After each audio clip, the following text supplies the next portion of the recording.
প্রিয় শিক্ষার্থীরা, আশা করি তোমরা ভালো আছো। আজকে আমরা বীজগণিত রাশির এই 3.1 3 নম্বর এবং 4 নম্বর অঙ্কটা সমাধান করার চেষ্টা করব একসাথে। দুইটা একই রকমের প্রবলেম, তোমরা কথাটা খেয়াল করবে আর এবং আশা করি তোমরা সূত্রগুলো অলরেডি জেনেই ফেলছো, মান নির্ণয় সূত্র বা অনুসিদ্ধান্তগুলো। চলো আমরা শুরু করি। তো আমাদের 3 দেওয়া আছে a - b = 4 এবং ab = 60 হলে a + b এর মান কত। তো আমরা অঙ্কটা স্টার্ট করি। দেওয়া আছে আমাদের a - b = 4 এবং ab = 60। এখন অনুসিদ্ধান্ত আমরা জানি a + b তার whole square equal to a - b তার হোল স্কয়ার প্লাস 4ab। এটা হচ্ছে আমরা অনুসিদ্ধান্ত জানি, সরাসরি ফর্মুলা দিয়েই আমরা অঙ্ক শুরু করছি। আমাদের a + b এর মান বের করতে হবে, তাহলে এইটা আমরা পরবর্তী লাইনে আসলাম, রেখে দিলাম। a - b এর মান উপর থেকে আমরা বসিয়ে দিলাম 4 তার স্কয়ার। কেন 4 বসাইলাম? দেখো আমাদের এখানে a - b = 4 দেওয়া আছে আর ab এর মান 60 দেওয়া আছে। আমরা এখন ab এর মানটা বসাবো, প্লাস 4 × 60। তাহলে আমরা a + b তার হোল স্কয়ার ইকুয়াল টু 4 এর বর্গ করলে 16। কিভাবে? 4 × 4 আমি লিখে দিলাম, এটা হচ্ছে 16, প্লাস 4 এর সাথে 60 গুণ করলে হয়, বা 6 যদি আমরা এটা গুণ করি 4 × 4 = 24, আর ডান পাশে একটা শূন্য আছে, তাহলে 240। পরবর্তী লাইনে আমরা a + b whole square equal to 16 এর সাথে 240 যোগ করলে কত হয়? 256 হয় যোগফল।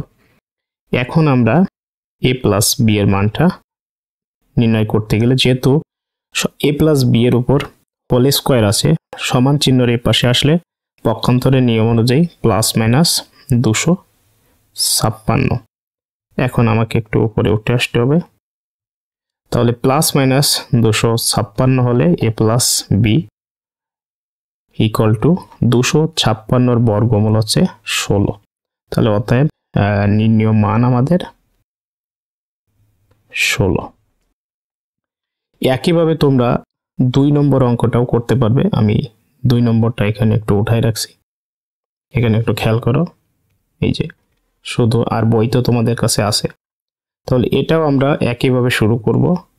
দেওয়া আছে a + b = 9m এবং ab = 18m²।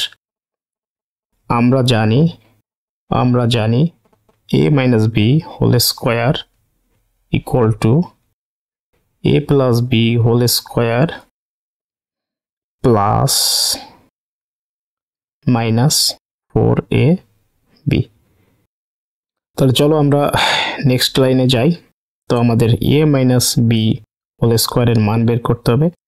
আমাদের a + b এর মান দেওয়া আছে 9m², তাহলে আমরা তার হোল স্কয়ার দিলাম।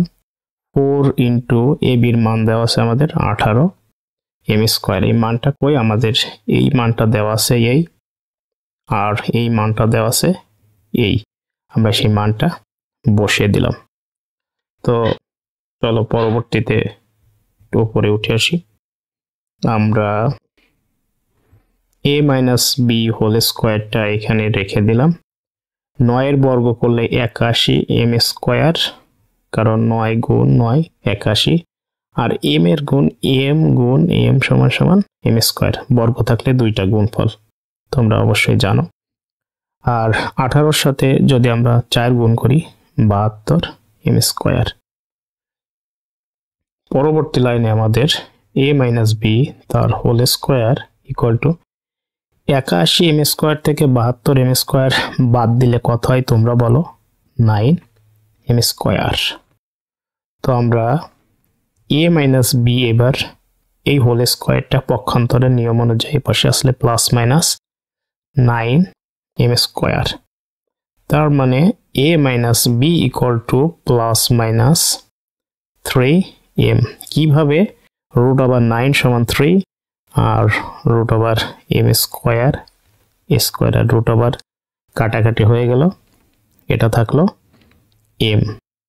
তাহলে এখানে আমরা একটু লিখে দিতে পারি অতএব নির্ণেয় মান প্লাস মাইনাস 3m। আশা করি এই দুইটা সমস্যা একসাথে তোমরা বুঝতে পারছো।